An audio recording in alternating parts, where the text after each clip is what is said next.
इंदुरीकर महाराज यांची कन्या ज्ञानेश्वरी देशमुख यांचा साखरपुडा साहिल नावाच्या तरुणाशी झाला.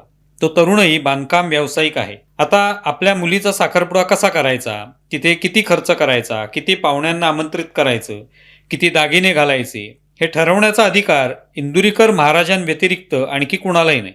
पण मानवी स्वभाव असतो की दुसऱ्याचं चांगलं होत असेल तर काही लोकांना हमखास पोटदुखी होते. अगदी एखाद्या माणसाने आमरसपुरीचं जेवण घरी ठेवलं तरी काही लोकांना बघवत नाही. मग इंदुरीकर महाराजांनी इतका सगळा खर्च केल्यावर ते काही लोकांना कसं काय पटणार?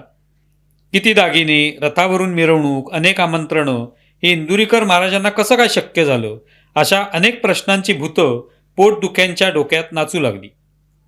शेतकऱ्यांनी साधं राहावं, लग्नाला जास्त खर्च करू नये असे सांगणारे इंदुरीकर महाराज स्वतःच्या मुलीच्या साखरपुड्यात मात्र मोठा खर्च करतात, हे कसं काय? असा या पोटदुख्यांचा प्रश्न आहे.